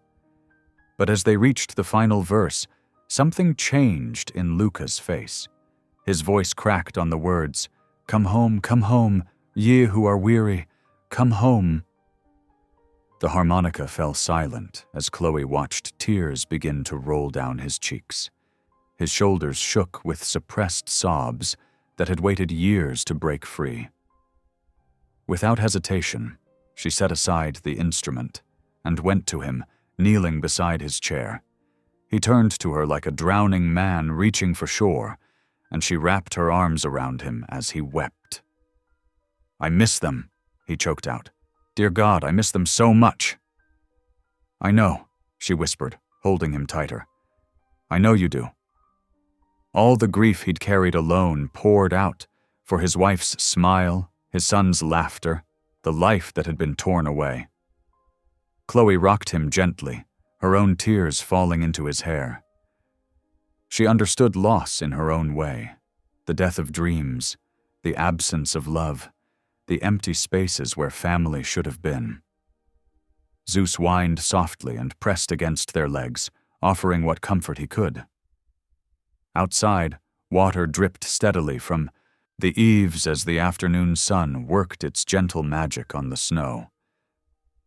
Gradually, Luca's sobs subsided into shaky breaths. He straightened slowly, but didn't pull away from Chloe's embrace. "I haven't cried like that since the day I buried them," he admitted hoarsely. "Thought I had to be strong, had to keep it all locked away." "Sometimes strength is letting yourself feel the pain," Chloe said softly. "Sometimes healing can't start until we stop pretending we're not wounded." He nodded, wiping his eyes with the back of his hand. "Sarah, my wife, she used to say something similar. Said God gave us tears for a reason, same as he gave us laughter. She sounds like she was very wise." "She was." A ghost of a smile touched his lips. "You'd have liked her. She had a way of seeing straight to the heart of things, just like you do." Chloe smiled through her own tears. "Tell me about her, if you want to." So, as the afternoon light softened into evening, Luca began to speak. He told her about Sarah's skill with herbs and healing, how she could calm a spooked horse with just a touch. About their son Samuel's first steps, his fascination with butterflies, the way he would beg for just one more story at bedtime. The memories weren't all happy. He spoke of hard winters, failed crops, the daily struggles of frontier life. But for the first time, he could share them without feeling like each word was being torn from his chest. Chloe listened with her whole heart, asking gentle questions, laughing at the funny moments, crying at the sad ones. Her presence made it safe for him to remember, to honor the love he'd lost without drowning in the grief of losing it. As darkness gathered outside, they moved to sit by the fire. The wood popped and crackled, sending sparks up the chimney. Through the windows, they could see the snow beginning to recede from the fence posts, revealing the first hints of bare ground beneath. "Spring's coming early this year," Luca observed, his voice rough but steady. Chloe nodded, watching the flames dance. Neither of them spoke of what that might mean, of roads clearing and choices looming. For now, it was enough to share this quiet moment of healing, this sacred space where broken hearts could begin to mend. Zeus sprawled between them, his tail thumping contentedly on the floor. Outside, a night bird called, its voice carrying clear and sweet through the softening air. Inside the cabin, two souls who had known deep loneliness found comfort in simply being together, understanding that sometimes the greatest gift is having someone who knows your pain and holds it gently with you. The fire burned low as evening deepened into night. Its warm light touched their faces, reflecting the peace that comes after tears have washed away old hurts, making room for new hope to take root and grow. 3 days passed like a gentle stream, each moment flowing into the next with quiet purpose. The cabin had become a sanctuary of shared meals, soft conversations, and gradually healing hearts. On this evening, Chloe stood at the wood stove, stirring a pot of rabbit stew while Luca cleaned his rifle at the table. The familiar scents of sage and rosemary filled the air, mingling with wood smoke from the hearth. "Supper's almost ready," Chloe called over her shoulder, tasting the broth with a wooden spoon. "Just needs a pinch more salt, I reckon." Zeus, dozing by the fire, suddenly lifted his head. His ears pricked forward, and a low growl rumbled in his chest. Luca set down his cleaning cloth, instantly alert. "Something's wrong." The sound reached them then, hoofbeats approaching through the gathering dusk, multiple riders moving fast. Luca grabbed his rifle and moved swiftly to the door, his body tense with recognition. The last rays of sunset were fading, replaced by the bobbing glow of lanterns coming up the trail. "Get back from the window," he warned Chloe, who had frozen at the stove, her face draining of color. The riders emerged from the shadows, 3 men on horseback, their faces harsh in the lantern light. At their lead rode Reverend Thomas Polk, his black coat billowing like crow's wings. The marshal and his deputy flanked him, weapons already drawn. Luca opened the door, rifle held ready but not aimed. The evening air rushed in, cold and sharp with the scent of melting snow. "You lied to me."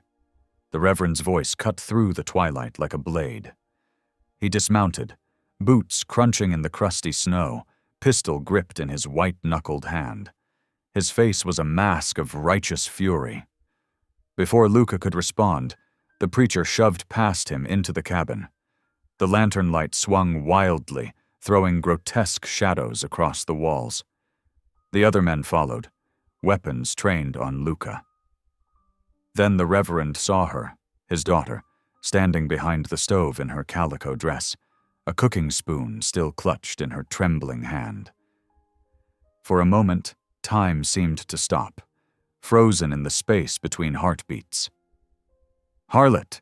The word exploded from the Reverend's throat, filling the cabin with its venom. 3 days alone with this mountain man. His eyes blazed with a fanatic's fire. "Have you no shame? No fear of God's judgment?" "Father, please!" Chloe's voice shook, but she stood her ground. "It's not what you think. Mr. Red has been nothing but honorable." "Honorable?" The Reverend laughed, a harsh sound like breaking glass. "He hid you here, in sin and deceit, while I searched the mountains believing you dead. He protected me." Chloe moved then, stepping between her father and Luca. "Protected me from your cruelty, your endless judgment. Nothing sinful has passed between us. Nothing." The marshal shifted uncomfortably, his weathered face troubled by the scene unfolding before him. Deputy Tate kept his rifle trained on Luca, but his eyes showed conflict rather than conviction. "You dare speak to me of sin?" The Reverend's voice dropped to a dangerous whisper. "You, who stole from God's own house? Who brought shame upon our name?" "I took that money to feed Widow Carson's children," Chloe shot back. while you hoarded it for a new church roof. What would Jesus say about that, Father? About letting little ones go hungry while you built your monument to pride?" The crack of the Reverend's hand across Chloe's face echoed like a gunshot in the confined space.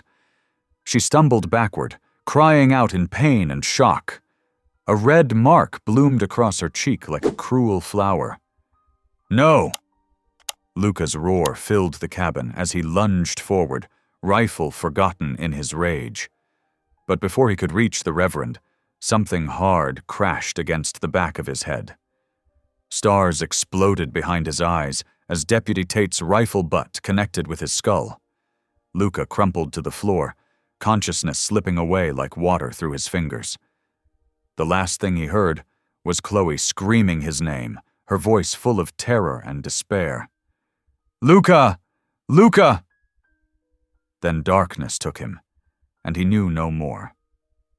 Zeus barked frantically, the sound mixing with the chaos of boots on floorboards and Chloe's continued screams. The marshal's deep voice tried to restore order. "That's enough! Everyone calm down!" But the Reverend was beyond reason now, shouting scripture and damnation. "Bind him, and bring my daughter. She'll answer to God's law for her sins." Through the fog of unconsciousness, Luca felt rough hands grabbing his arms, dragging him across the wooden floor. Somewhere, as if from a great distance, he could hear Chloe sobbing, begging her father to stop. "Please, Father, you're hurting him. He's done nothing wrong." The Reverend's response was cold and final. "Silence. Your judgment comes at dawn." Then even these fragments of awareness faded, and Luca slipped into complete darkness, helpless to prevent what was happening. The last sensations he registered were the cold night air on his face and the taste of blood in his mouth. The cabin that had been a sanctuary of healing became a scene of violence and bitter judgment. Outside, the first stars appeared in the darkening sky, indifferent witnesses to the human drama unfolding below. The lantern light caught the tears streaming down Chloe's face as she was dragged toward her father's horse, while Luca lay motionless on the cabin floor, blood trickling from the wound on his head. The night gathered deeper around them all, its shadows holding secrets of what dawn would bring. The night air bit like frozen teeth as the men dragged Chloe from the warmth of the cabin. Her feet stumbled in the deep snow, tears freezing on her cheeks as she tried to look back at Luca's still form on the cabin floor. Zeus's frantic barking echoed from inside, punctuated by his scratching at the door they'd slammed shut.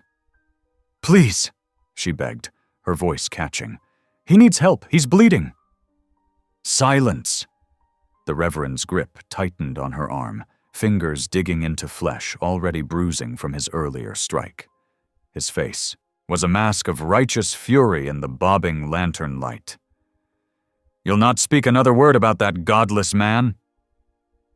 The marshal shifted uncomfortably, watching as Deputy Tate brought their horses around. "Reverend, perhaps you should remember your duty, Marshal Wilson." The Reverend's voice cut through the darkness like a blade. "That man harbored a thief and lied to the law. He'll face justice soon enough."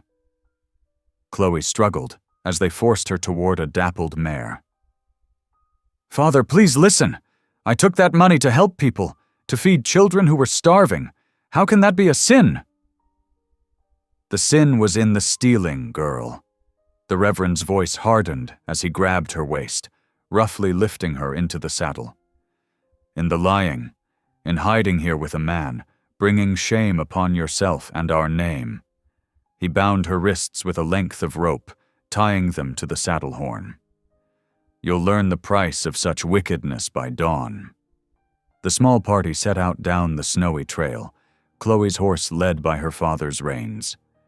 Each step took them further from the cabin, from Luca, from the brief peace she'd found in his quiet strength.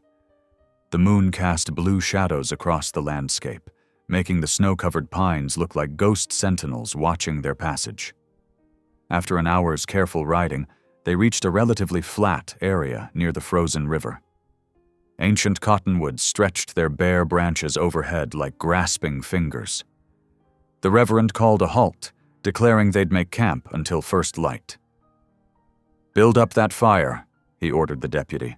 "We'll need its warmth to witness proper justice come morning." Chloe's heart clenched at the cold satisfaction in his voice. As the men set up camp, she remained mounted, hands bound and aching. Her cheek throbbed where he'd struck her, and she could taste blood where her teeth had cut the inside of her lip. But worse than any physical pain was the knowledge that Luca lay wounded, possibly dying, because he'd tried to protect her.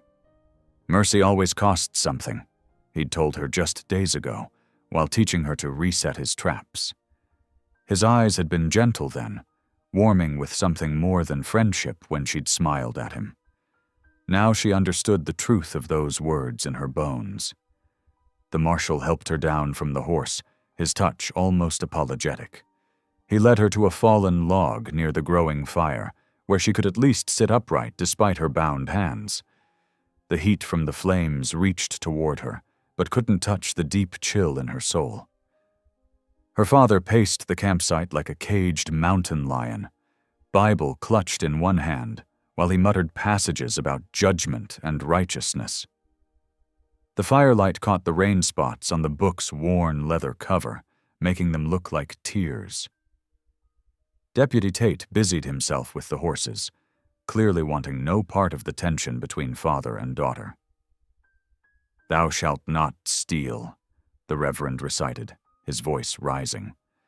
"Thou shalt not bear false witness. Yet you broke God's commandments without hesitation, girl, brought low everything I tried to teach you." "You taught me that God is love," Chloe whispered, staring into the flames. "That Jesus fed the hungry and helped the poor. I only wanted to do the same." "Blasphemy!" He whirled on her, face contorted. "You dare twist scripture to justify your sins, and then to hide with that man, to shame yourself further?" "Luca Red is a good man." Chloe lifted her chin, meeting her father's burning gaze. "He showed me more Christian charity in these few days than you have in years." The Reverend's hand twitched as if to strike her again, but the marshal's quiet cough made him pause. Instead, he dropped onto a stump across the fire, opening his Bible with trembling fingers. The pages rustled as he began reading aloud, his voice rising and falling in familiar patterns that had once brought her comfort. Now they felt like stones being piled on her chest. As the night deepened, snow began falling again, fat, lazy flakes that melted in the fire's heat. Chloe dozed fitfully, her head nodding despite her fear. She dreamed of Luca's cabin, of his gentle hands showing her how to hold a rifle, of his rare smile when she'd made him laugh. In her dreams, she heard his deep voice joining hers in harmony, as they'd sung old hymns together. "Please," she prayed silently, watching the snowflakes dance. "Please let him live. Please give him strength to heal." Miles back up the mountain, in the darkened cabin, Luca stirred. Pain exploded through his skull as consciousness returned, making him groan. His fingers found sticky wetness at the back of his head where the rifle butt had struck. Zeus whined and licked his face as he struggled to focus. The cabin was silent and cold, the fire having died down to embers. How long had he been unconscious? Minutes? Hours? He tried to push himself up, fighting waves of dizziness and nausea.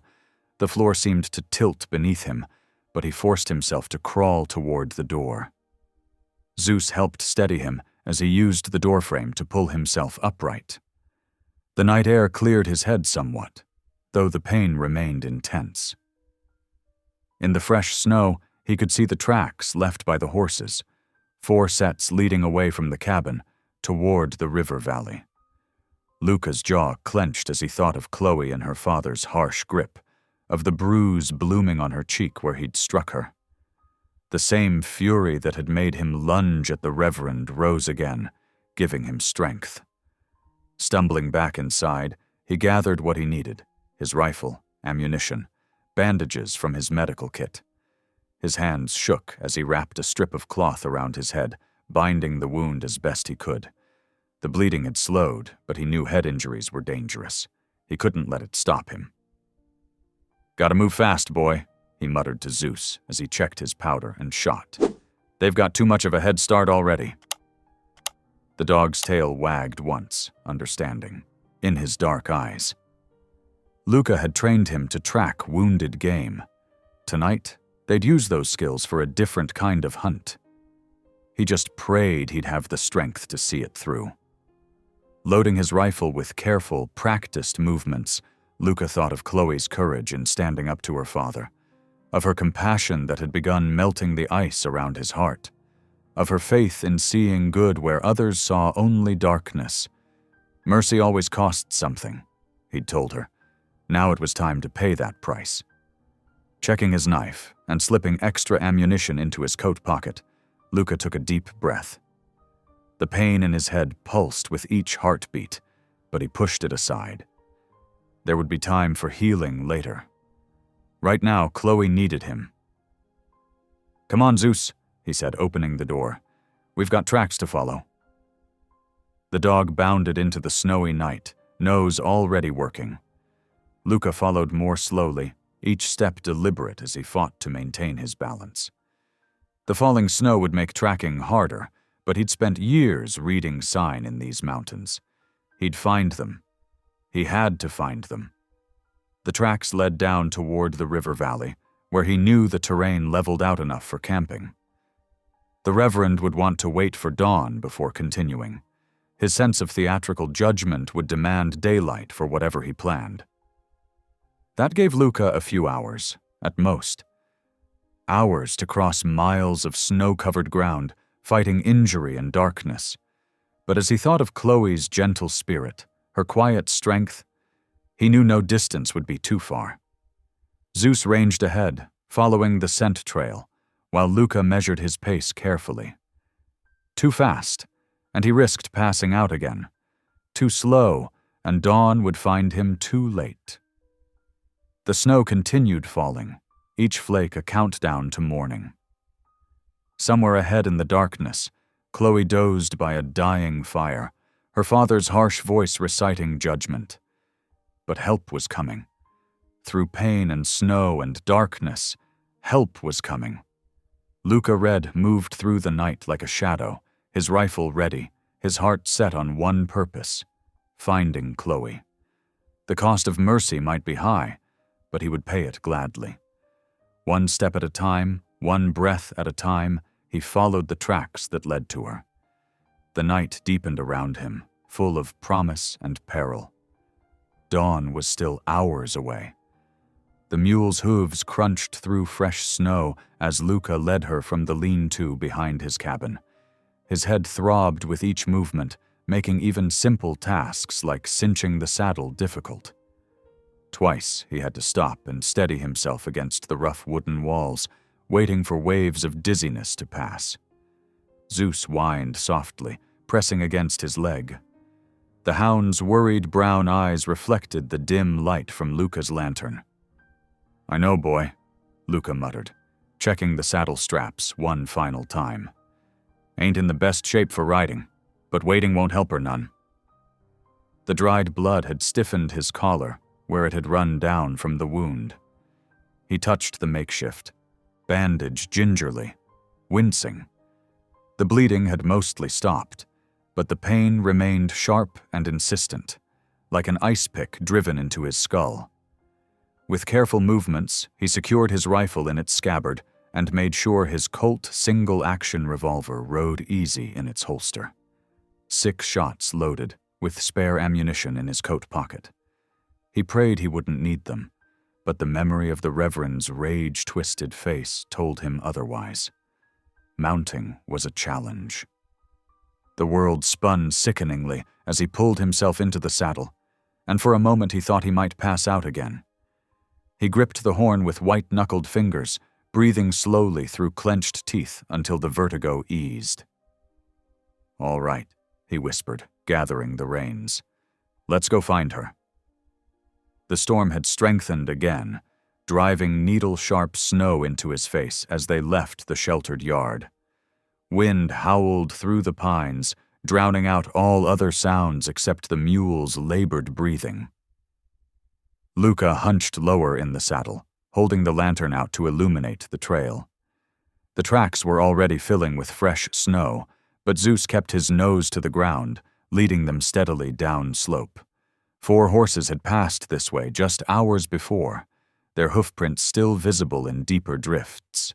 Luca tried not to think about Chloe bouncing helplessly in the saddle, her hands bound, her father's cruel grip on the lead rope. The path wound through stands of aspen and pine, descending toward the river valley. In better weather, it would have been an easy ride. Tonight, with snow blinding him and pain clouding his thoughts, every yard felt like a mile. God, he muttered, the words carried away by the wind. If you're listening, I know I ain't been much for talking lately. Been carrying too much anger these years. He paused, ducking under a snow-laden branch. But that girl, she showed me something I thought was dead. Showed me there's still good worth fighting for. The mule picked her way carefully around a fallen log. Somewhere ahead, Zeus barked once, confirming the trail. Just give me one more chance, Luca continued his rough prayer. One more chance to do right, to protect someone instead of failing them, to choose mercy instead of vengeance. The wind's only answer was another blast of stinging snow, but something eased slightly in Luca's chest, like a fist unclenching. It had been so long since he'd spoken to God without bitterness. The simple act of asking for help felt foreign, yet strangely comforting. They reached the halfway point to the valley floor, where a small stream cut through the rocks. The water still ran beneath a thin crust of ice, providing a chance to rest and water the animals. Luca dismounted carefully, using the mule's solid bulk to steady himself as another wave of dizziness struck. Zeus lapped eagerly at the cold water while Luca broke through the ice with his boot heel, creating a wider drinking space for the mule. The lantern light caught the falling snow, creating halos of gold in the darkness. His head wound throbbed in time with his heartbeat. "What do you reckon, boy?" he asked Zeus quietly. "Think we're gaining on them?"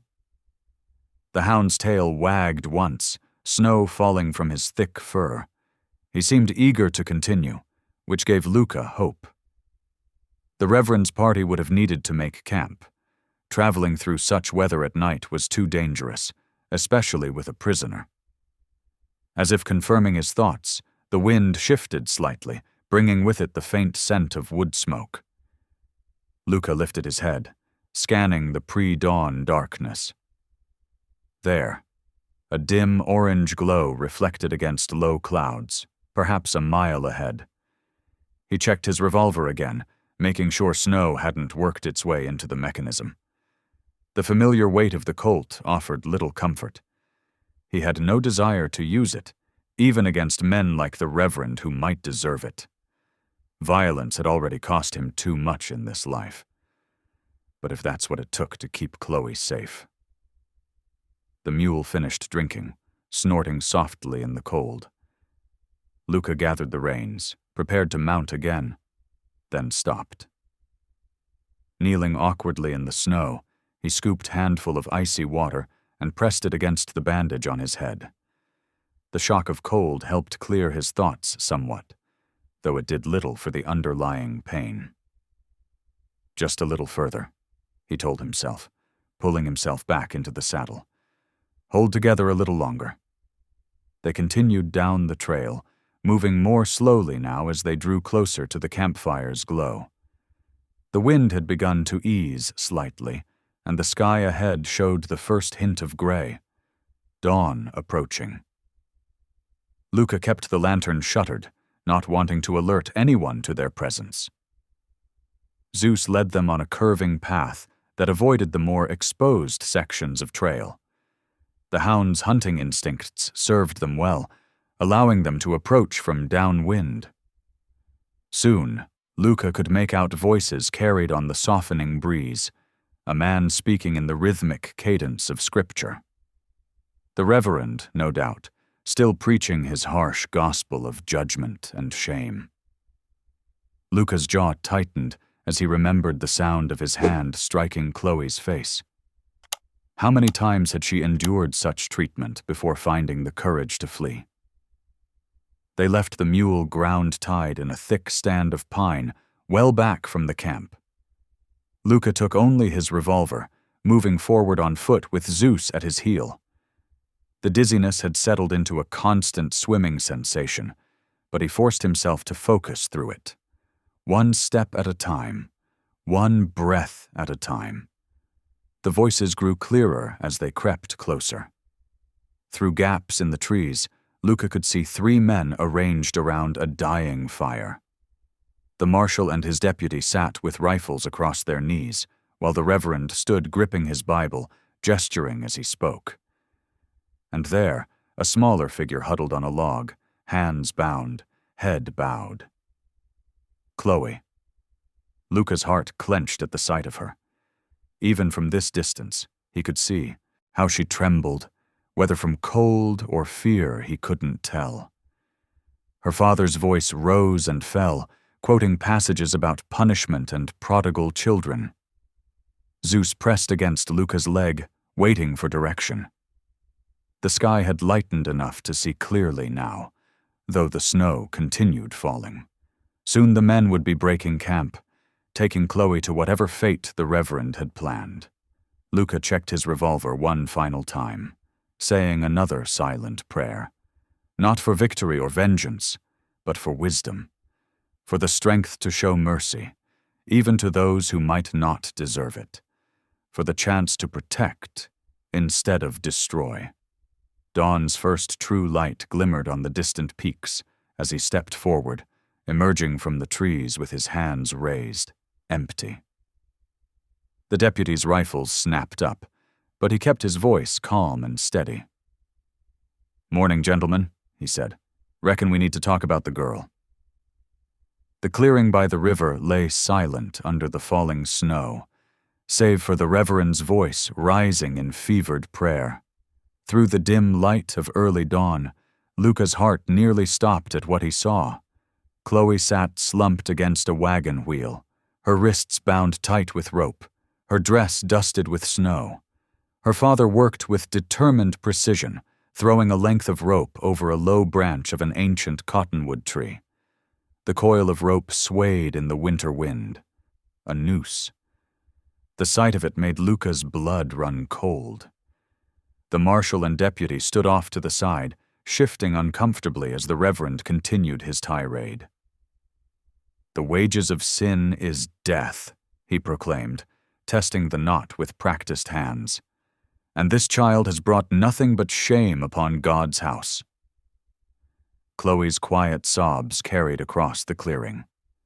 Even from this distance, Luca could see the bruises darkening on her tear-stained face.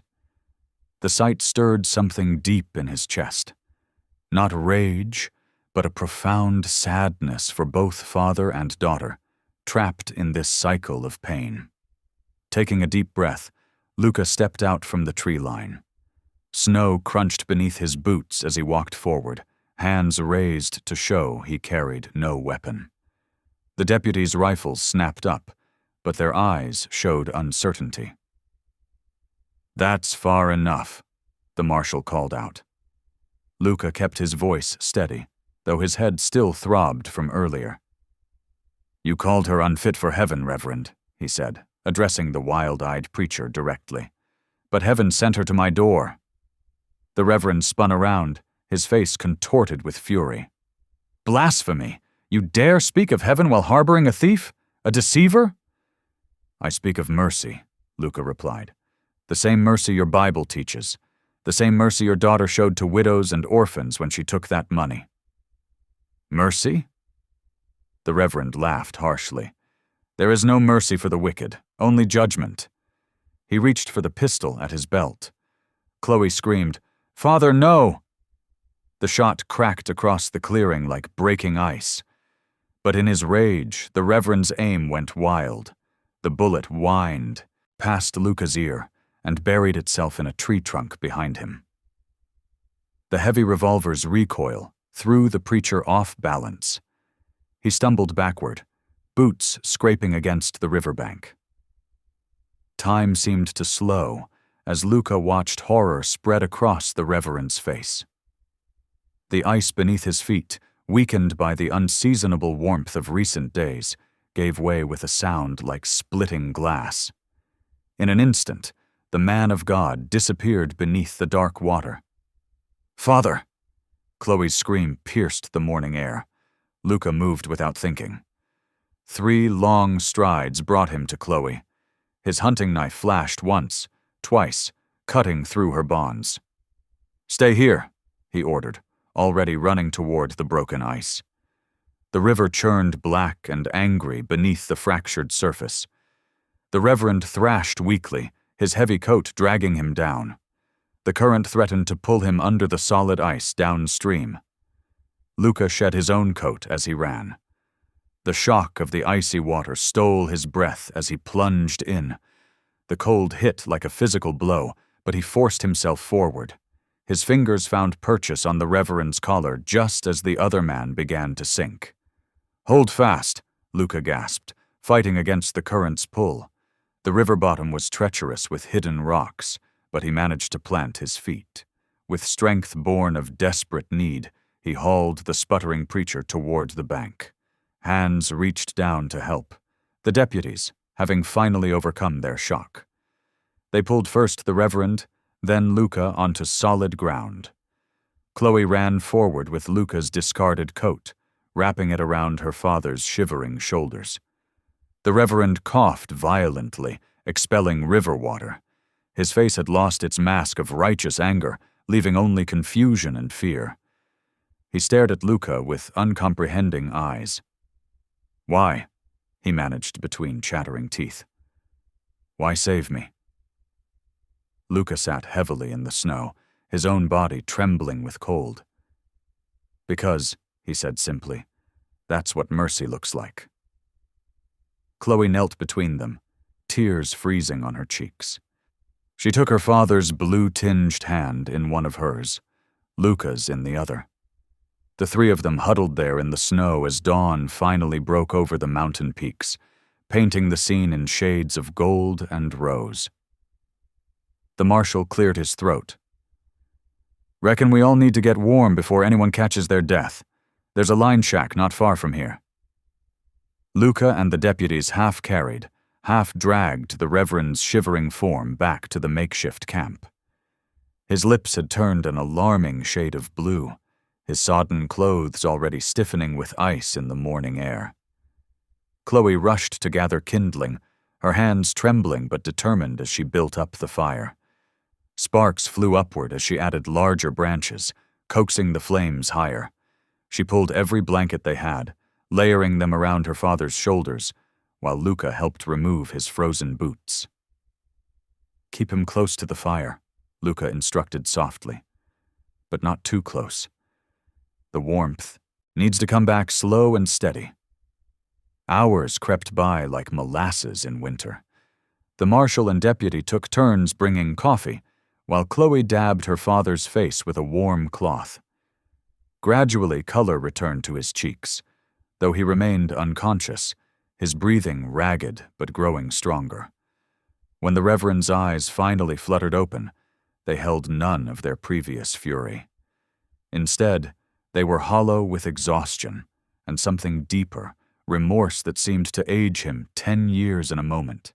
His chest heaved once, twice, and then the proud man broke. Sobs racked his body as tears carved paths down his weathered cheeks. "I preached thunder," he choked out, "but forgot grace. My own child. I forgot grace." Chloe's fingers found his, squeezing tight. "I forgive you, Father," she whispered, her voice thick with emotion. "I forgive you." The Reverend turned his gaze to Luca, shame and gratitude warring in his expression. "You've shown me what a preacher should have been," he managed hoarsely. With trembling hands, he reached into his coat pocket and withdrew the crumpled wanted poster.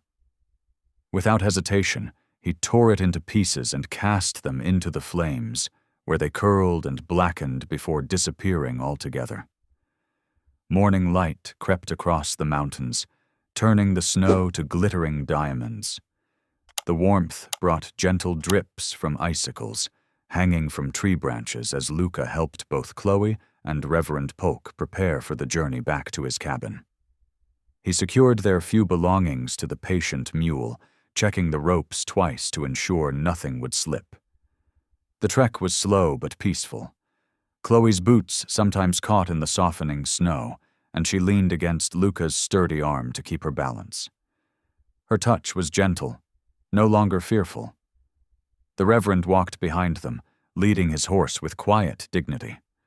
His eyes held a new wisdom as he watched his daughter and Luca, understanding blooming where judgment had once lived. When they finally reached the cabin, smoke still curled from its chimney where the deputies had kept the fire burning. The Reverend paused at the threshold, removing his hat. "Might we pray together?" he asked, his voice rough with emotion. Luca nodded, and all three knelt by the hearth.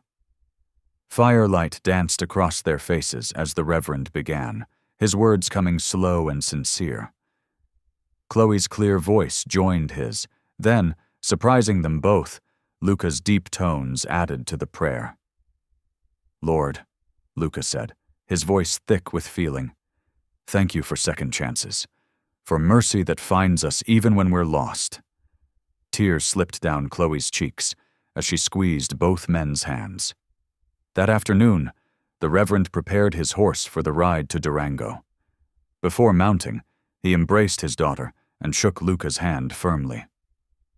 "I'll write when I reach town," he promised, his eyes clear and honest. "And we'll talk about that teaching position you always wanted, Chloe May." They watched him ride away, the sun warming their faces as morning turned to afternoon. 6 weeks passed like water flowing down the mountain streams. April painted the valley in shades of emerald, dotting meadows with purple wildflowers and tender grass shoots.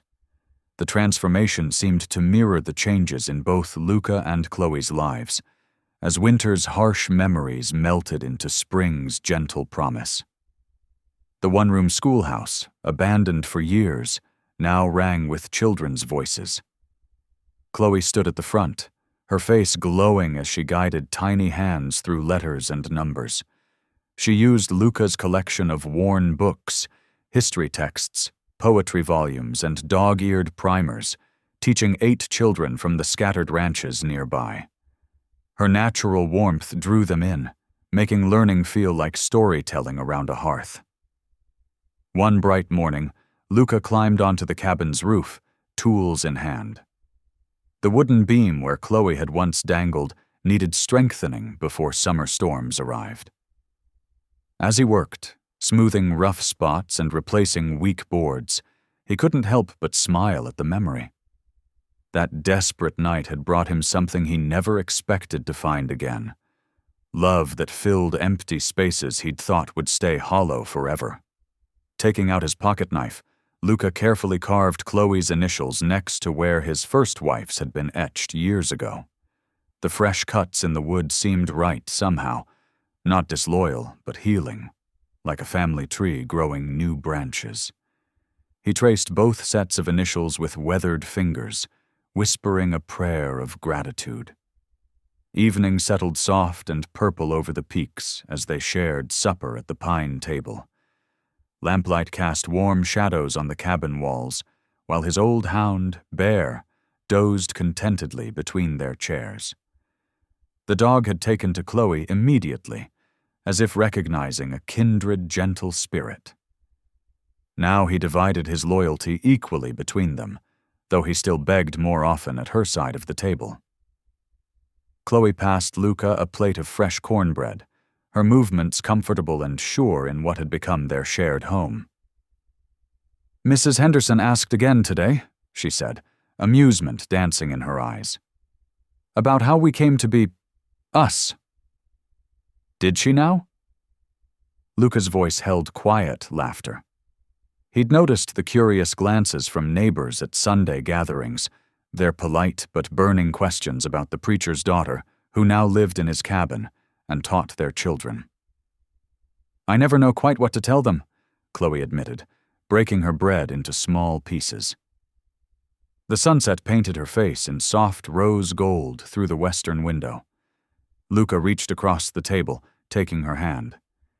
His thumb brushed over her knuckles as he grinned. I reckon I'll just tell him you fell from heaven, onto my roof. Chloe's laugh bubbled up, bright and clear as spring water, even as tears gathered in her eyes. That's one way to put it, she managed, squeezing his fingers. The first crickets began their evening song outside, a gentle chorus that drifted through the open window. Without needing to discuss it, they both bowed their heads. Prayer came easier now, flowing naturally between them like the stream behind the cabin. Thank you, Lord, Luca's voice was soft but steady, for sending angels to lost men's rooftops, for second chances and new mornings, for love that heals old wounds and makes broken things whole again. Amen, Chloe whispered, her free hand stroking Bear's head, while her other remained wrapped in Luca's grasp. The peaks caught the last rays of sunlight, glowing like amber against the darkening sky.